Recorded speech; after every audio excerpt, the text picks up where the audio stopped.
17వ అధ్యాయం. 6 దినములైన తరువాత యేసు పేతురును, యాకోబును, అతని సహోదరుడైన యోహానును వెంటబెట్టుకొని ఎత్తైన ఒక కొండ మీదకి ఏకాంతముగా పోయి వారి ఎదుట రూపాంతరము పొందెను. ఆయన ముఖము సూర్యుని వలె ప్రకాశించెను. ఆయన వస్త్రములు వెలుగు వలె తెల్లని వాయెను.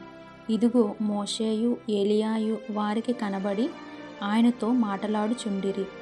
అప్పుడు పేతురు, ప్రభువా, మనమిక్కడ ఉండుట మంచిది. నీకిష్టమైతే ఇక్కడ నీకు ఒకటియు, మోషేకు ఒకటియు, ఏలియాకు ఒకటియు 3 పర్ణశాలలు కట్టుదునని యేసుతో చెప్పెను. అతడు ఇంకనూ మాటలాడుచుండగా ఇదిగో, ప్రకాశమానమైన ఒక మేఘము వారిని కమ్ముకొనెను. ఇదిగో, ఈయన నా ప్రియ కుమారుడు, ఈయన యందు నేను ఆనందించుచున్నాను, ఈయన మాట వినుడని ఒక శబ్దము ఆ మేఘంలో నుండి పుట్టెను. శిష్యులు ఈ మాట విని బోర్లాబడి మిక్కిలి భయపడగా యేసు వారి యొద్దకు వచ్చి వారిని ముట్టి, లెండి, భయపడుకుడని చెప్పెను. వారు కన్నులెత్తి చూడగా యేసు తప్ప మరి ఎవరునూ వారికి కనబడలేదు.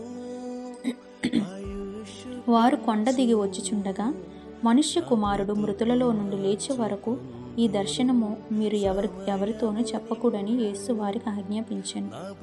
అప్పుడు ఆయన శిష్యులు, ఇలాగైతే ఏలియా ముందుగా రావాలనని శాస్త్రులు ఎందుకు చెప్పుచున్నారని ఆయనను అడిగిరి. అందుకు ఆయన, ఏలియా వచ్చి సమస్తమును చెక్కపొట్టునన్న మాట నిజమే.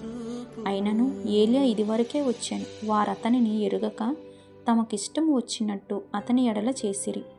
మనుష్య కుమారుడు కూడా అలాగే వారి చేత శ్రమలు పొందబోవుచున్నాడని మీతో చెప్పుచున్నాను. అప్పుడు ఆయన బాప్తిసమిచ్చి యోహానును గూర్చి తమతో చెప్పెనని శిష్యులు గ్రహించిరి.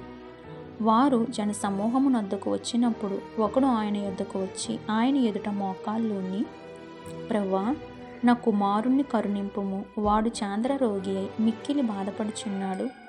ఏలగనగా అగ్నిలోను నీళ్లలోనూ తరచుగా పడుచున్నాడు. నీ శిష్యుల యొద్దకు వానిని తీసుకొని వచ్చి తిని గాని వారు వానిని స్వస్థపరచలేకపోయిరని చెప్పెను. అందుకు యేసు, విశ్వాసము లేని మూర్ఖ తరము వారలారా, మీతో నేనెంతకాలము ఉందును, ఎంతవరకు మిమ్మును సహింతును, వానిని నీ వద్దకు తీసుకురండని చెప్పెను. అంతటా యేసు ఆ దెయ్యమును గద్దింపగా అది వానిని వదిలిపోయెను. ఆ గడియ నుండి ఆ చిన్నవాడు స్వస్థత నొందెను. తరువాత శిష్యులు ఏకాంతముగా యేసునొద్దకు వచ్చి, మేమెందుచేత దాన్ని వెళ్ళగొట్టలేకపోతిమనిరి అని అడిగిరి. అందుకు ఆయన, మీ అల్ప విశ్వాసము చేతనే. మీకు ఆవగింజంత విశ్వాసం ఉండిన ఎడల ఈ కొండను చూచి ఇక్కడ నుండి అక్కడికి పొమ్మనగానే అది పోవును. మీకు అసాధ్యమైనది ఏదియూ నుండదని నిశ్చయముగా మీతో చెప్పుచున్నానని వారితో అనెను.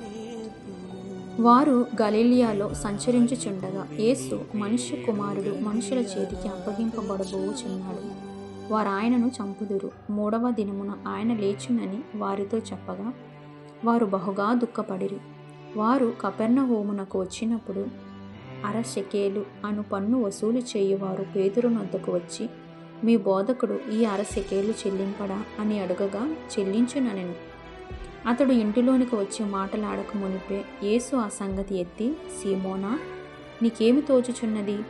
భూరాజులు సుంకమును పన్నును ఎవరి యొద్ద వసూలు చేయుదురు, కుమారుల యొద్దనా అన్యుల యొద్దనా అని అడిగాను.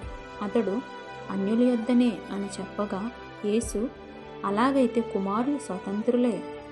అయినను మనము వారికి అభ్యంతరము కలుగజేయకుండునట్లు నీవు సముద్రమునకు పోయి గాలము వేసి మొదట పైకి వచ్చు చేపను పట్టుకొని దాని నోరు తెరచిన ఎడల 1 షెకెలు దొరుకును. దానిని తీసుకొని నా కొరకును నీ కొరకును వానికిమ్మని అతనితో చెప్పాను.